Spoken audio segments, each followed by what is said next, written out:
You're listening to the Monday Night Community Show with Daniel on BRFM. This is the Daniel Monday Night Community Show on demand through YouTube. Thank you very much for choosing to listen to us through this method. If you'd like to keep up to date with when I add new interviews, then subscribe to this channel. I am sick of the stars and stripes being seen round the globe, not as a symbol of hope and liberation, but of domination and terror. That stops, and it stops today. Ooh, sounds exciting. To think you will succeed where so many have failed. To be part of a White House in which you have managed to see a clear way through the hate, blood, and confusion that has marred so many previous efforts. To know that where they crashed in flames, you will be successful. You may joke. Joke? Oh no, Mr. President, let me assure you I am deadly serious. And if you must dash yourself against this particular rock, do it in the second term. When most of my political capital will be long spent, and everyone will be looking to see who follows me. Congress will not support you over this. Congress will support anything it sees as a victory. But this won't be a victory. This will kill us before we even have our feet under the table. You think this is about Palestine? No, Tehran. Where did you get that from? Can you not guess? Dan. He talked a lot, did he? Disappointment. It can change a man. What about a woman?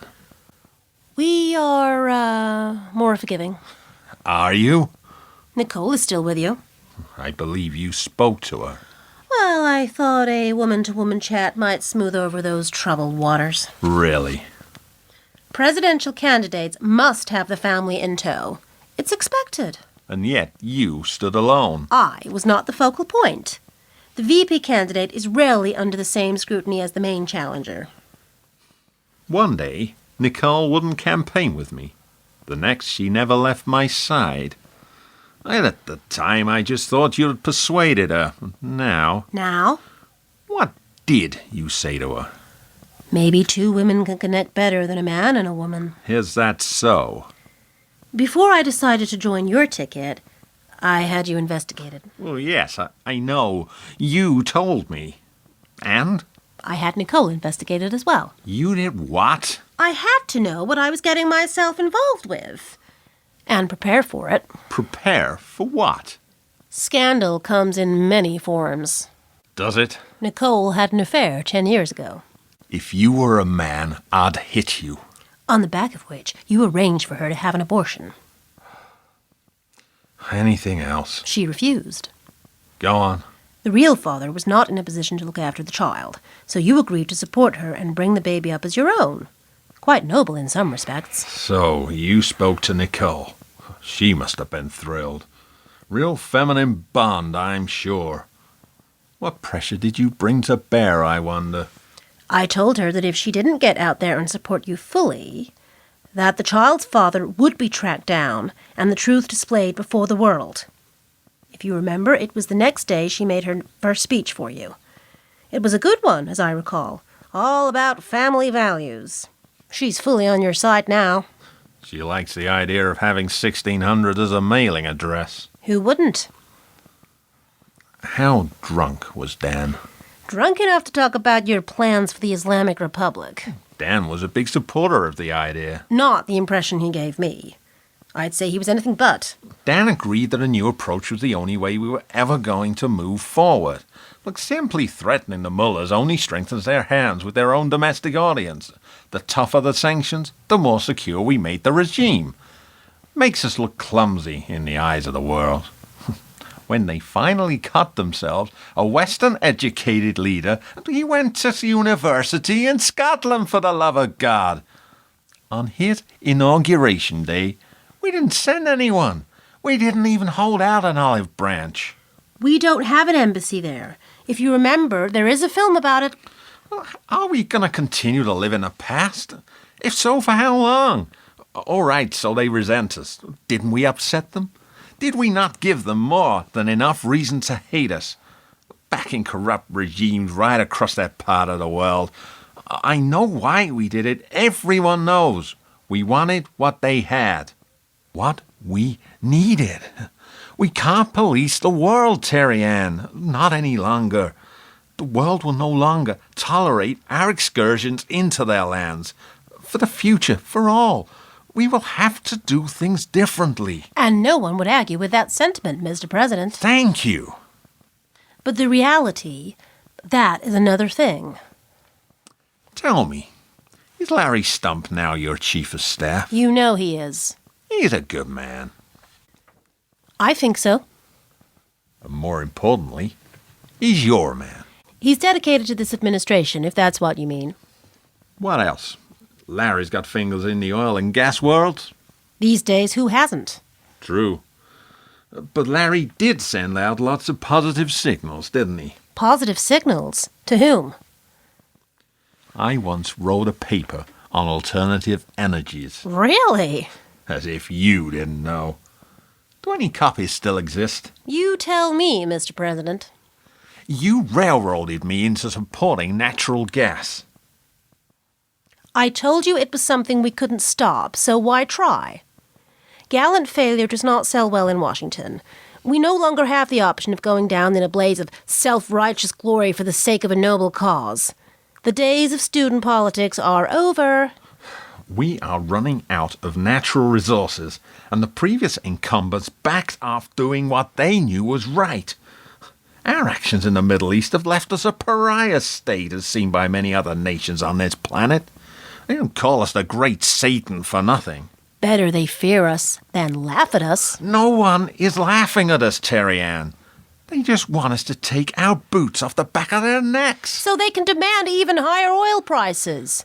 You're not being serious, Mr. President. No one is going to believe any of that. Terry Ann, on the day of 9/11, there were cheering crowds in the Middle East.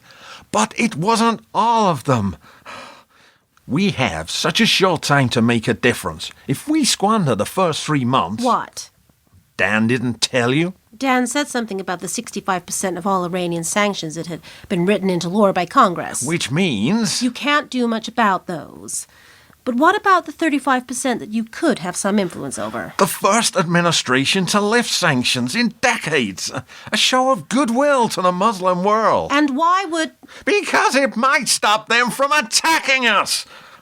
So innocent people don't have to die. So when I walk out of here in front of millions, I know that my purpose in life is not only to battle Congress to do what it knows is right, but so I don't have to leave office with my hands covered in someone else's blood. If we're not here to make history, then why have we bothered? Of course we're here to make history, Mr. President. However, let us not throw away the lessons of the past, or even the promise of the present. I'm going to announce it in my inauguration address today.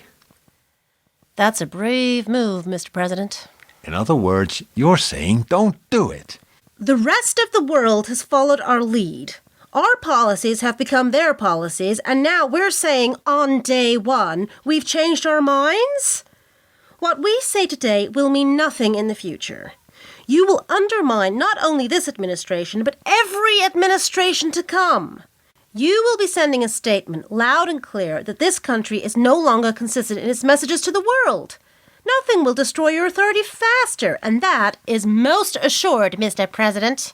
If I don't send out a signal that today will herald a new beginning, that the decisions of the past are to be left there, that from here on in it will be a new approach, that the what went before is not the way it will be in the future, well, then the rest of humanity will dismiss me before I reach the Oval Office.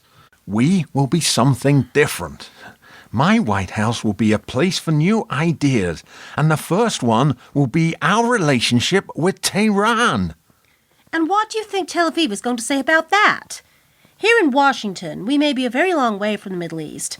The Israelis are not. But they too will want to live in peace. The world fears a nuclear Iran. Don't repeat lines from the cable networks, Terry Ann, like you believe it. It doesn't matter what I believe, Mr. President. It matters what they believe. Those out there. Those that have been told that Iran is the enemy. And where were they told it? Who told them? Where did that message come from?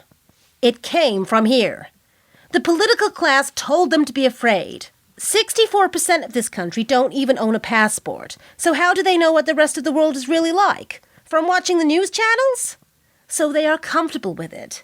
They know where they stand. The evil ones are out there, somewhere. Best to keep the door closed. Leave them out there, Harrison. It's the best place for them. And for us. You're far too defeatist, Terry Ann. I can't have you in those meetings if you're not Looking towards the heavens? What? It was in one of your speeches. You repeated it several times. Oh, this is Dan again, isn't it? He made a valid point. Did he? It's all very well selling the idea of change for the better, and who could complain about that? Just as long as you are prepared and can manage the people's disappointment that will follow. You can't start this job. Oh, but we have, Mr. President. This is not a political game to see whose ideals get destroyed the quickest. If we start declaring peace throughout the world, what happens to our economy? We can't only rely on the sales of soft drinks, can we? Or perhaps you're pinning your hopes on another computer chain named after fruit. This is the world of Washington politics, and you can't carry on like this. Unlike what? Dan talked. A lot. I can see that Dan likes to talk. A lot. That's the thing about secrets, Mr. President. No one ever keeps your own, like yourself. To everyone else, your secrets are always a commodity. Some sell to the highest bidder, some like to brag, others simply let them slip and say it was an accident later on. After the amount of alcohol Dan had consumed that night, I'm not sure he could even tell